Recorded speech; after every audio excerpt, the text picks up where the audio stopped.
You must begin small. When I began ministry, first anniversary, or before the first anniversary, Bishop Papa to come and minister.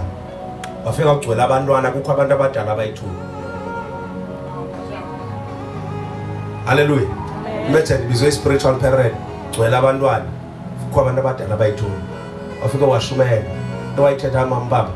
What snake?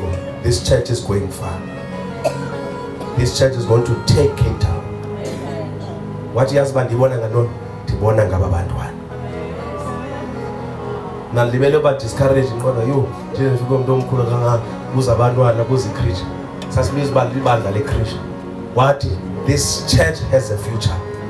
Uthi ndibona isystem kaThixo yokwakha. Because even nawuqala umlilo awuqali ngenkuni ezinkulu. Umlilo uqala ngentsasa. But when I see these children, uthi ndibona insasa, it means there's a big fire that is about to burn. I've never forgotten that. Today mabona la kingdom zange iqala ingaka yaqala.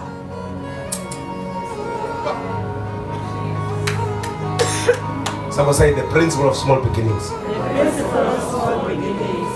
You have delayed your dreams. Abanye bemifakisene kude, but ingxaki you don't want to begin small. Uyazodela into ezininzi. Undermine into ezininzi. It's all about beginning small. Others are begin small. Begin small.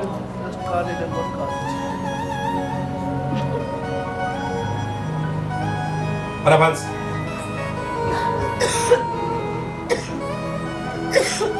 Step. Principle 1. Foundation. Principle 2. Letwa develop u9 ngiyapha. Bale ngathi nikwe ngethu 9 nami. Ngabani ixesha. Ukale wazityela itata la. Hallelujah. Bamba. Bamba. Step. Principle number 1. Principle number 1. I will principle number 1. Principle number 2. Work. Principle number 3. Small beginnings. Small beginnings. Principle number 4. Priority. Priority. The principle of priority. What is priority?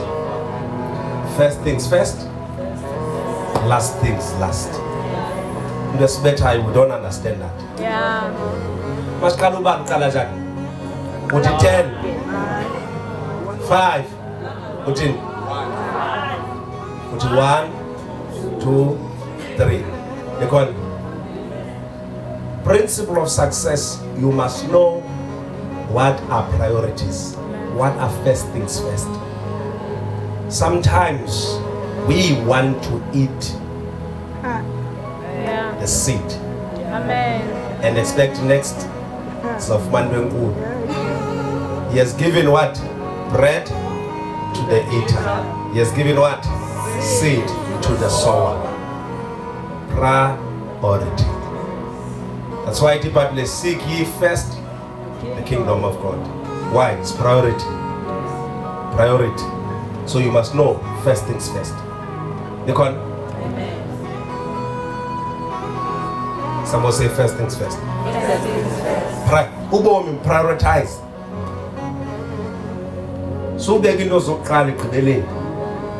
Beg into zogqibela phi?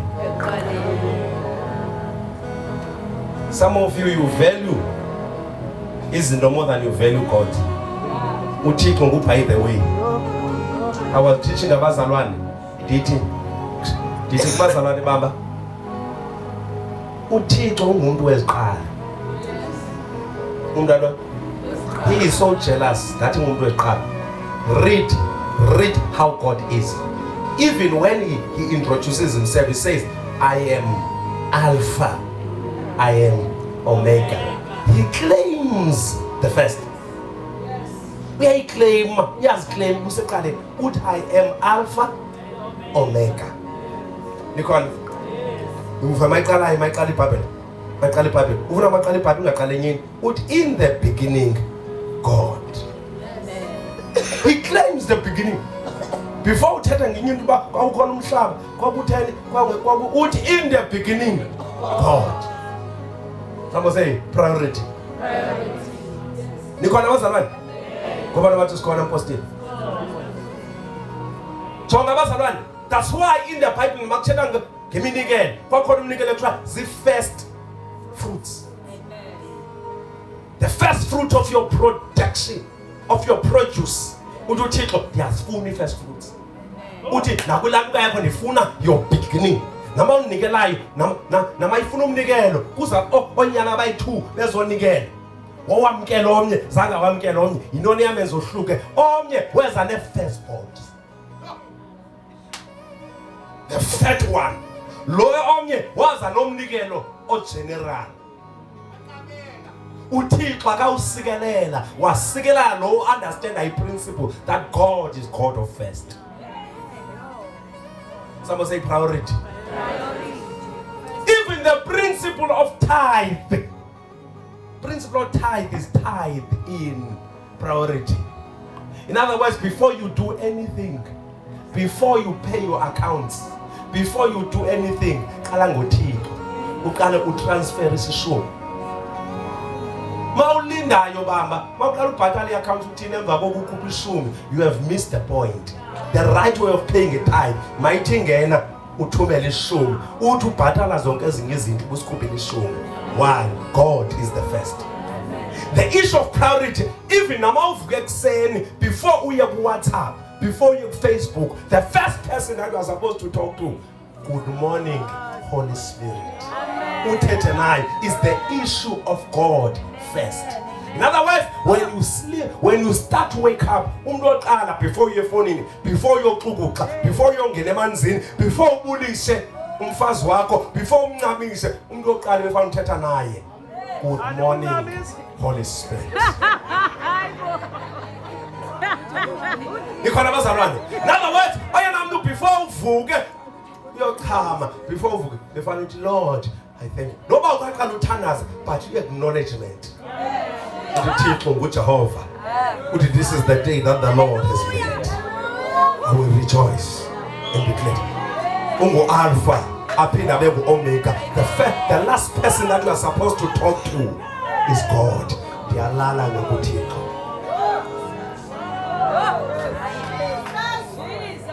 Someone say first things first. Unimfileni uThixo nimfake emxuku uceleni. uThixo by the way is in the mix. He will never get true success with that mentality. Someone say repent. Repent. Repent. Balabans. Ngiyaqhubezela ngoku. Anizozigqiba ezilano. Sendiplane Sunday late. Suyitya yonke, suyitya yonke. Balabans. Someone say diligence. Someone say diligence. Someone say diligence. Ay, sicela ukunikhubekisa ngale. Nikhubekisa. Manikhubekise ngale. Manisifunda iscripture. Ngoba ziyasithethela. Uzafunda uProverbs chapter 12. Manqale ku chapter 10 verse 4. Lazy hands make for poverty. Lazy hands. Proverbs 10 verse 4. Lazy hands makes for poverty, but diligent hands brings wealth. Brings wealth. Izandla ezonqenayo zizisibuhlwempu. Izandla ezikhutheleyo ziza nobutyebi. Khuthala.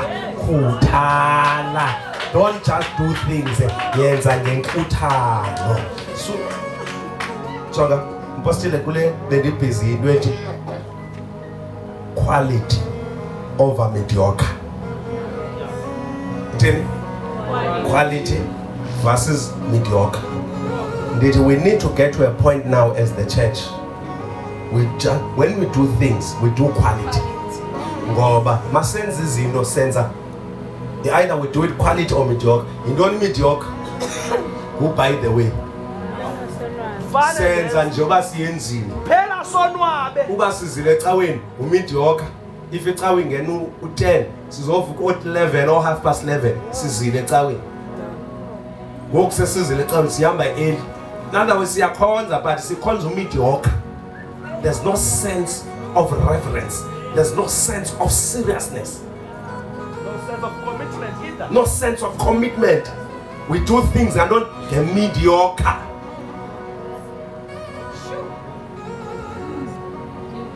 Understand? Asikhuthalelanga. Asikho serious about it. Asichelekelwanga. There is no prosperity in mediocre. But when we do things by quality, we are not just concerned about doing it. We are concerned about how it looks. There must be excellence. There must be beauty. There must be order. There must be perfection.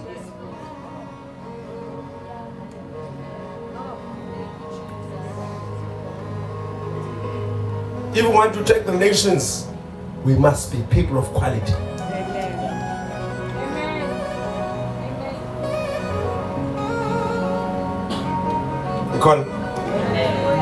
Proverbs 12 verse, the hand of the diligent will rule,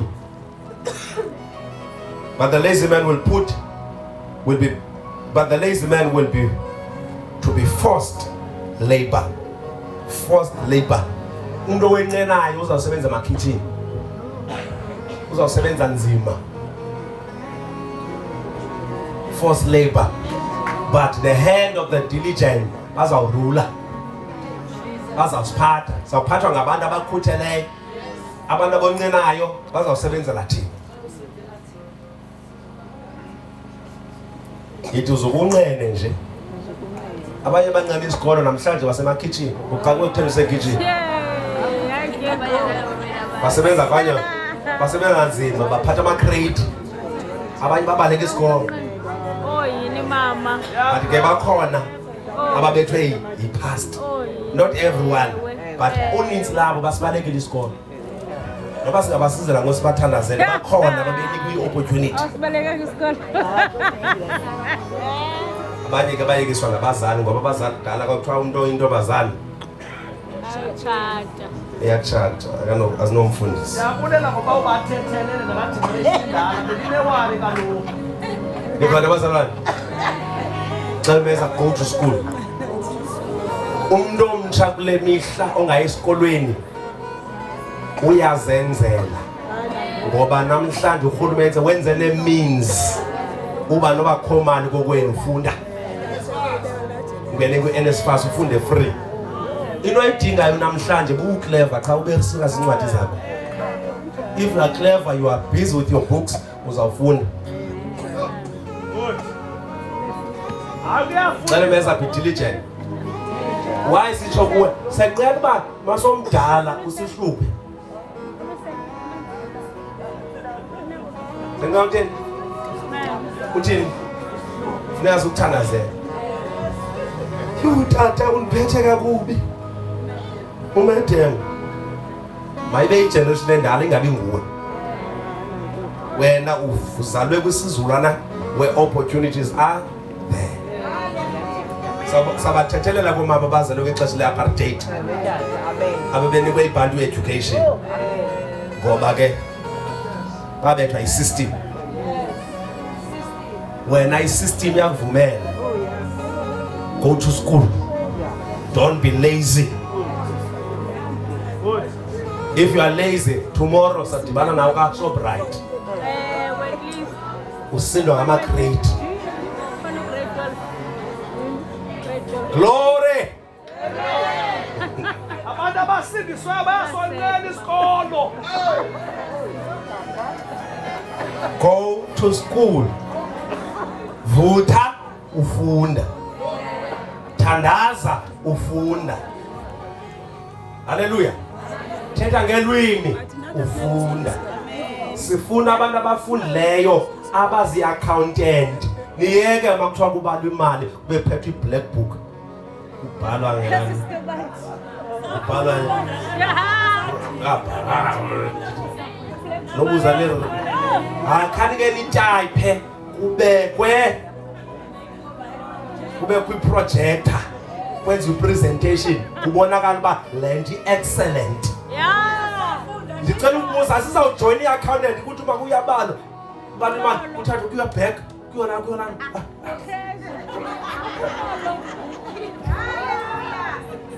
sawuxaba ku-10 caliber of people abathile bengezi because our level. Ndithetha ubani kanti uma bazaba befunda bazayiprofessionalize azalinyusa i-level. Ufumanise uba kwenziwa ilantuka apha into eza kwenzeke ngoku sawuqala kusindiswe i-accountants, kuqala kusindiswe abantu ababhadlileyo, kusindiswe i-lawyers, kuthi bakuvuka isivunguvungu kungahambe kuyohayirishwa i-lawyers, kuphume i-lawyers alapha zimele zithi ngelo ethile silidifende ibandla ngoba abazalwa bafundile. Ukhona ndibakhuthaza abenza iloko kapha ngaphakathi ngoba uThixo ufuna ezi skill zenu. Iskill ufuna uThixo nezi skill uthi my people perished for lack of what? Knowledge. But I have rejected you because now you have rejected knowledge. School, go be equipped. We need professionals. We need teachers. We need abantu abafunde in media, sound and media. Hey, today, if you want to take the world, you can't ignore media. Sazuzi zipho media. Waziwa i-EFF media, waziwa na uJulius uzizi. Media. Ebengeke amazi uJulius if there was no power of. Who says I hear you? Amen. Fundani. Akuyo esikoleni basana. Be diligent. Kwinto oyenzayo bi. Amen. Kuthale emsebenzini ususebenza ngamehlo omlungu, ngamehlo esupervisor. Amen. Waphela amen. Waphela amen. Ngizathi hayi mina ni promote ampostile khawumthameza la promoter kodwa uyenqena. Umuntu okhutheleyo akayithandazela oyithandazela ipromotion. Umlungu vela ambona athi this one is worthy because uyambona ba makuthiwa uyafuna emsebenzini, makuthiwa overtime, makuthiwa ngelani ukhuthe, he is always available, he never complains, he goes the extra mile. When you promotion ifika, you are promoted. Amen. Kodwa wena ufuna ipromotion khawuzophanga na Saturday Mlungu I'm busy, it's my weekend, it's my what. Amen. And isifuna ezinyani niyazifuna ngaliqhubezela abazalwane. The soul of a lazy man desires but has nothing. Uyakhala kodwa khona iphelele ekhaleni into yakhe kodwa khona iphetheyo. The soul of a lazy man, but the soul of a diligent shall be made rich. Amen. Uyayibona uba ubutyebi buhamba nokhuthala. Uyayibona impumelelo